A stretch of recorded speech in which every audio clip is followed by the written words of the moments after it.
अस्सलाम वालेकुम। आज की वीडियो में मैं आपको चावलों की खीर बनाना सिखाऊंगी और उसमें ये भी बताऊंगी कि आप अगर चीनी पहले डाल दोगे कि आपकी खीर गलेगी नहीं, चावल आपके गलेंगे नहीं। और जब देगची में दूध डालते हो तो दूध नीचे लग जाते हो, उससे सबसे पहले आपको थोड़ा पानी जो है नीचे देगची में लगाना है, फिर आपका जो दूध है वो देगची के साथ नहीं लगेगा। ओके, सबसे पहले हमने चावल ले लिए हैं। कोई भी टोटा चावल ले लें, गरला चावल ले लें, जो चावल अवेलेबल है, बासमती, जो भी चावल अवेलेबल है चावल ले लें और उसको ग्राइंड करना है। ग्राइंड करते वक्त ये ख्याल करना है कि चावल बहुत ज़्यादा बारीक मतलब पाउडर की तरह ना बन जाए। इस तरह दरदरा सा चावल रहे, ज़्यादा बारीक ना हो। अगर ज़्यादा बारीक हो जाएगा तो वो बिल्कुल ही एक अच्छी खीर नहीं बनेगी, मतलब कि बिल्कुल ही खिचड़ी सी बन जाती है वो खीर जो है। अच्छा, इसके बाद आपने क्या करना है कि चावलों को बहुत अच्छी तरह से धो लेना है, 8-9 बार पानी को गिरा के बिल्कुल चावल अच्छे साफ़ सुथरे कर लेने हैं। फिर उसके बाद क्या करना है कि आपने एक पैन ले लेना है। पैन में थोड़ा सा देखें इस तरह नीचे पानी डालना है। पानी डालना है पैन में, ताकि देखें पानी डालने से ये होगा कि जो आप दूध डालोगे तो वो पैन के साथ नीचे नहीं चिपकेगा, बार बार चम्मच हिलाने की ज़रूरत नहीं पड़ेगी। इस तरह पूरे पैन में पानी लगा दिए। हल्का सा ये गर्म हो जाए तो फिर बस अपना दूध डाल दें।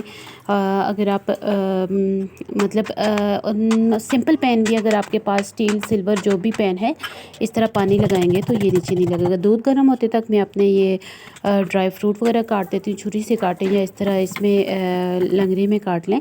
फिर इनको थोड़ा सा ऑयल डाल के इस तरह हल्का सा फ्राई करके, रोस्ट करके, जो दूध गर्म होने के लिए रखा हुआ है उसमें बस डाल देंगे। और इस तरह इसमें डाल के जो जो हमने चावल रखे हुए थे, मतलब चावल जो है आपने बिल्कुल ड्राई करके डालने हैं। इस तरह मैंने स्ट्रेनर में रखे हुए थे ये चावल, ये इसमें डाल दिए। थोड़े से चावल 1-2 चम्मच इसमें से बचा के रखते हैं, वो मैं आपको बाद में बताऊंगी कि आपने किस यूज़ में लाने हैं।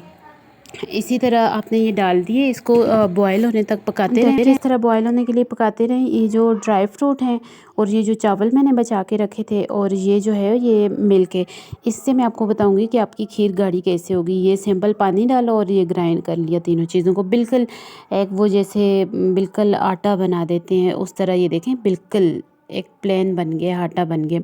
ये बस अब मैं अपनी खीर में डाल दूँगी। मेरी खीर उबल गई है, काफ़ी हद तक पकी है। अब ये डाल के इससे खीर का एक टेक्सचर चेंज हो जाएगा, बिल्कुल गाढ़ी गाढ़ी और ऐसे नरम नरम खीर बनेगी, जैसे शादियों पे अक्सर हमें दी जाती है फिरनी वगैरह की तरफ। अच्छा, ये चीनी देखें मैं बिल्कुल लास्ट में डाल रही हूँ। चीनी शुरू में इसलिए नहीं डाली कि अगर चीनी शुरू में डाल देती तो फिर हमारी जो खीर है वो गलती नहीं। ये थोड़ा सा नमक डाला है हस्बे जायका। नमक और चीनी बिल्कुल लास्ट में इसलिए डालते हैं क्योंकि फिर चीनी जो है वो खीर को या जो भी मीठा हो उसको गलने नहीं देती, वो बहुत टाइम लेता है गलने में। ये देखें मैं आपको बता रही हूँ कि हमारी खीर की कंसिस्टेंसी कैसी होगी। ये बिल्कुल गाढ़ी होगी, आप रखेंगे उसके बाद भी ये और भी गाढ़ी होगी। बहुत ही यमी बनती है। इस तरह ये आप रेसिपी ज़रूर ट्राई करें, अपने दोस्तों के साथ शेयर करें। Thank you for watching my video. Please subscribe my channel. अल्लाह हाफिज़।